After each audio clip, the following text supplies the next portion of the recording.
నమస్తే, welcome to college TV. Telangana ఆవిర్భావమై ఇప్పటికి 11 ఏళ్ళు దాటిపోతూ ఉంది. భౌతిక తెలంగాణ అయితే వచ్చింది, సామాజిక తెలంగాణ పోరాటం ముందుందని చెప్పేసి అనేక మంది అంటారు. గతంలో తెలంగాణ ఉద్యమాల్లో విద్యార్థి దశ నుండే అనేక పోరాటాలు చేసి అనేక కేసులు పెట్టించుకున్నటువంటి కోట శ్రీనివాస్ అన్న మనతో పాటు ఉన్నాడు. ఒకసారి మాట్లాడే ప్రయత్నం చేద్దాం. అన్న చెప్పండి, తెలంగాణ వచ్చి 11 ఏళ్ళు దాటిపోతూ ఉంది. ఎట్లా అనిపిస్తూ ఉంది 11 ఏళ్ళ కాలం తెలంగాణ వచ్చిన తర్వాత? దీనికోసమైనా కొట్లాడిందని చెప్పేసి గతంలో మాట్లాడారు, ఇంకా కూడా అదే కొనసాగుతుందా?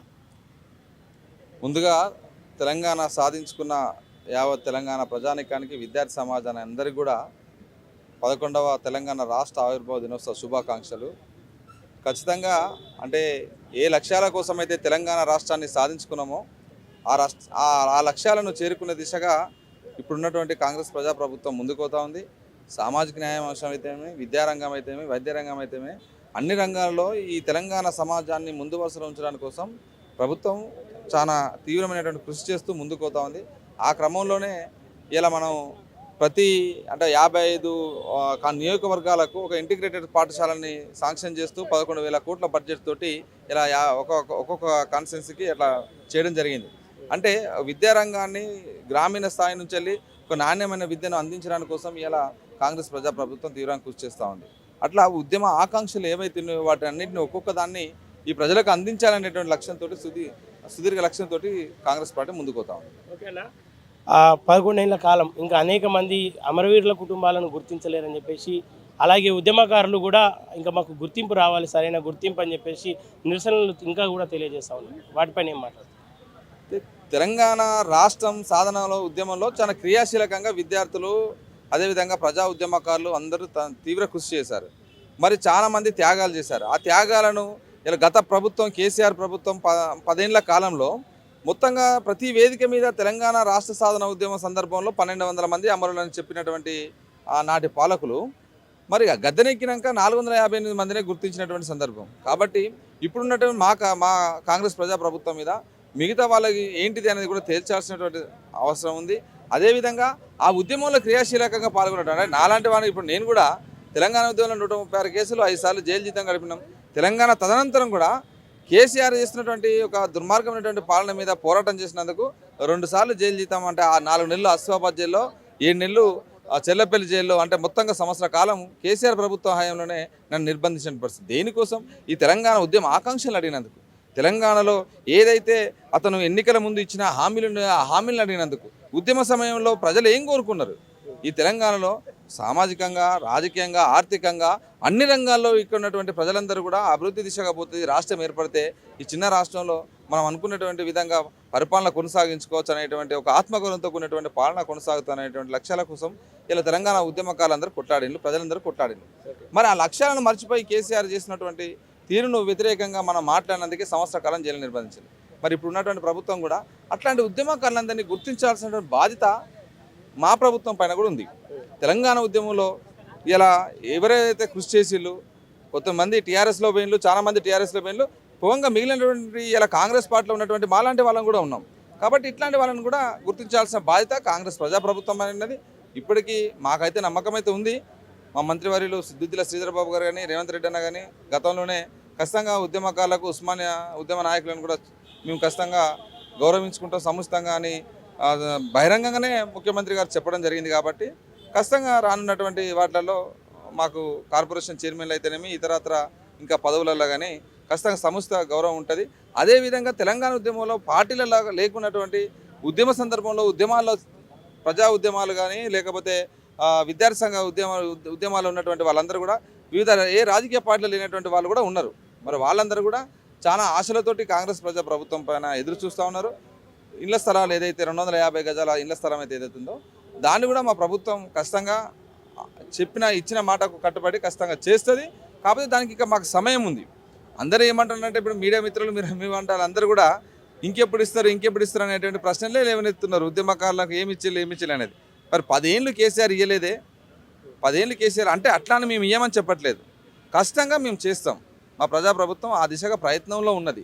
ఎందుకంటే ఉద్యమకారుడిగా, నేను ఆ పార్టీలో ఉన్నటువంటి నాయకుడిగా మా నాయకులతోటి నిరంతరం కలుస్తూ ఉంటాం. మా శ్రీధర్ బాబు గారితో మేనిఫెస్టో కమిటీ చైర్మన్గా తను దాంట్లో పొందుపరచడం జరిగింది. కాబట్టి వారితో మేము తరచుగా కలుస్తూ ఉంటాం. కాబట్టి నాయకులతో కలుస్తున్నప్పుడు తోటి మేము ప్రజలు ఏమనుకుంటున్నారు, ఉద్యమకారులు ఏమనుకుంటున్నారు అనే విషయాలను వాళ్ళతో చర్చించినప్పుడు, వాళ్ళకు సూచించినప్పుడు శ్రీనివాస్ అది నడుస్తూ ఉంది, దాని ప్రాసెస్ స్టార్ట్ అయింది. త్వరలోనే దాన్ని దాని విధి విధానాలు తయారు చేసి ఉద్యమకాలను కేటగరైజేషన్ చేసేసి ఎక్కడికి అక్కడ ప్రభుత్వ స్థలాన్ని చూసి 250 గజాల ఇళ్ల స్థలాన్ని ఖచ్చితంగా కేటాయిస్తామని కూడా చెప్పడం జరిగింది. ఓకేనా, ఈ తెలంగాణ జాతిపిత విషయానికి వస్తే కేసీఆర్ తెలంగాణ జాతిపిత. కేసీఆర్ అంటే రాజకీయాన్ని పక్కన పెడితే కేసీఆర్ జాతిపిత అని చెప్పేసి ప్రకటిస్తుంది కల్వకుంట్ల కవిత. దీన్ని ఉద్యమకారులుగా మీరు అంగీకరిస్తారా? ఎవరు జాతిపిత అయినట్లయితాడు? ఏం చేసిండని జాతిపిత, ఏం త్యాగం చేసిండని? ఈ తెలంగాణ నేల మీద అమరులైన పరిస్థితి ఏంది? నీ అవసరాలకు, నీ రాజకీయ ప్రయోజనాలకు తెలంగాణ ప్రజల్ని వాడుకొని, విద్యార్థుల్ని వాడుకొని, అమరులను వాడుకొని 10 ఏళ్ళు నీ రాజకీయ ప్రయోజనాలు గద్దెనెక్కి నీ కుటుంబం అంతా బాగుపడ్డది. నువ్వెట్లా జాతిపిత అవుతావు? నీదేం త్యాగమైంది ఈ తెలంగాణ కోసం? మరి అమరులైనటువంటి కుటుంబాలను ఏమని చెప్తావు? అంటే అమరులను తక్కువ కించపరచడానికి కోసమా, అమరులను తక్కువ చేసి ఉంచడమేనా నీ జాతిపితాన్ని ఇచ్చాను? మొన్న మా అన్న కూడా చెప్పాడు కదా, రేవంత్ అన్న, జాతిపిత అంటే మరి మహాత్మా గాంధీకి ఎలాంటి అలవాటు లేవు, ఆయన అహింస మార్గంలో నడిచిండు. మందు అలవాటు ఉంటుంది, చికెన్ నాన్ వెజ్ అలవాటు ఉంటుంది. మరి నీకు అది లేనిది నడవదు అనేది మా ముఖ్యమంత్రి గారు కూడా చెప్పడం జరిగింది. కాబట్టి మీరు జాతిపిత అని మీకు మీరే అవార్డులు ఇచ్చుకొని తెలంగాణ మొత్తం వాళ్ళింటినే పుట్టింది, వాళ్ళే తయారు చేసి అసలు తెలంగాణ అనేటువంటి భావజాలాన్ని వాళ్ళు తయారు చేసిన అనే రీతిగా వాళ్ళు ప్రచారం చేసుకుంటున్నారు. దీన్ని ఇంకా మీ తెలంగాణ సమాజం మిమ్మల్ని క్షమించదు. ఉద్యమం అది విద్యార్థి ఉద్యమం ప్రజా ఉద్యమంగా మారింది. ప్రజల నుంచి వెళ్ళి భావజాల వ్యాప్తిని ఉపాధ్యాయులు, టీచర్లు, డెమోక్రటిక్ టీచర్ ఫెడరేషన్ లాంటి వాళ్ళు, యూటీఎఫ్లో ఉన్నటువంటి వాళ్ళు, అప్పుడున్నటువంటి ఉపాధ్యాయ తరం వాళ్ళందరూ కూడా ఆ భావజాలాన్ని స్ప్రెడ్ చేసుకుంటా తెలంగాణ జనసభ లాంటి సంస్థలు, తెలంగాణ కళాసమితి లాంటి సంస్థలు అట్లా భావజాల వ్యాప్తిని పాటల రూపంలో, సంస్కృతి రూపంలో తెలంగాణను ఎప్పటికీ సజీవంగా ఉంచిల్లు రాష్ట్ర ఏర్పాటు ఆకాంక్షను. అట్లా దాన్ని నువ్వు రాజకీయ అవకాశవాదంలో నువ్వు 2001లో అందుకొని నీకు అక్కడ మంత్రి పదవి రాకపోతే వచ్చినావు అనేది చాలా స్పష్టంగా తెలంగాణ సమాజానికి అందరికీ తెలుసు. కాబట్టి మీరేదో మీకు మీరుగా డబ్బాలు కొట్టుకోవడానికి కోసం జాతిపితలు అది ఇదని ప్రకటించుకోవడం కాదు, అది ప్రజల నుంచి రావాలి. ప్రజలు ఎవరు అనట్లేదు, మీకున్నటువంటి కొద్దిమంది అనుచరులతోటి మీరు అనిపించుకునే ప్రయత్నం చేస్తూ ఉన్నారు, అది కరెక్ట్ కాదు. ఓకేనా, భౌతిక తెలంగాణ అయితే వచ్చింది కానీ సామాజిక తెలంగాణ కావాలనే అంశం చాలా రోజులుగా నడుస్తూ ఉంది. నిజంగా సామాజిక తెలంగాణ కాంగ్రెస్ వల్ల సాధ్యమవుతా అంటారా? సామాజిక తెలంగాణ కాంగ్రెస్ పార్టీ వల్ల సాధ్యం. ఎందుకంటే ఇలా సుదీర్ఘంగా 40 సంవత్సరాల పాటు ఉన్నటువంటి సమస్యలన్నిటి కూడా ఏ రాజకీయ పార్టీ పరిష్కరించినటువంటి సమస్యల్ని, ఇలా వర్గీకరణ సమస్య అయితేనేమి, అదేవిధంగా బీసీలకు 42 రిజర్వేషన్ 42% రిజర్వేషన్లు అయితేనేమి, వాటన్నిటినీ ఏ ప్రభుత్వం చేసింది? కేంద్రంలో ఉన్న మోడీ బీజేపీ ప్రభుత్వం చేసిందా? మా కాంగ్రెస్ ప్రజాప్రభుత్వం కదా. కాబట్టి ఇలా కాంగ్రెస్ ప్రజాప్రభుత్వం సామాజిక న్యాయాన్ని పాటిస్తుంది.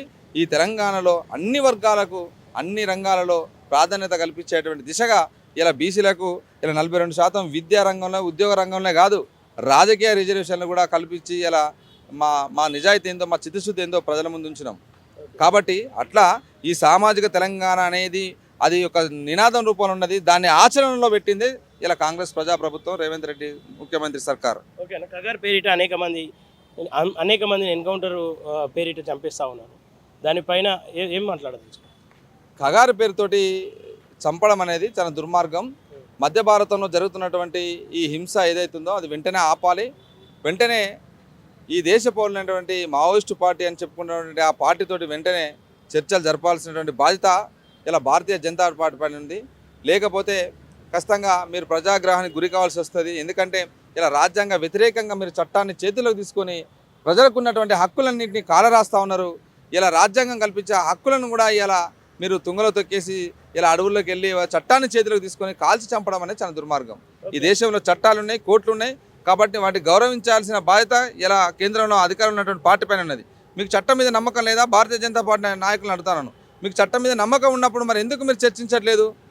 ఎందుకు మీరు చట్ట ఉల్లంఘనకు పాల్పడుతూ ఉన్నారు? జీవించే హక్కును కాలరాస్తూ మీరు తుపాకులు పట్టుకొని సైన్యాన్ని దించి ఎట్లా కాల్చి చంపుతా ఉన్నారు? వాళ్ళు అరెస్ట్ చేసి కోర్టులో పెట్టండి. ఓకేనా, చివరిగా ఒక పాట తెలంగాణ పైన కావచ్చు, జరుగుతున్నటువంటి సందర్భాల పైన. పాట పాడేటువంటి పరిస్థితి లేదు, కొంచెం గొంతు కూడా బాగాలేదు. అమరులకు ప్రతి సందర్భంలో నివాళులు అర్పిస్తూనే ఉన్నాం. ఎన్నెన్ని త్యాగాలో ఎన్నెన్ని సమరాలో ఎదపోసి ఎరుపెక్కిపోయింది ఎగరని ఈ జెండా ఎర్రకాంతుల చూపుదండ. విదేశాల్లో ఉన్నత విద్యను చదువుకోవాలని అనుకుంటున్నారా? అయితే వెంటనే ఫ్లైగ్రాడ్ ఓవర్సీస్ ఎడ్యుకేషన్ కన్సల్టెన్సీని సంప్రదించండి. మీ విదేశీ కలలను సాకారం చేసుకోండి. ఫ్లైగ్రాడ్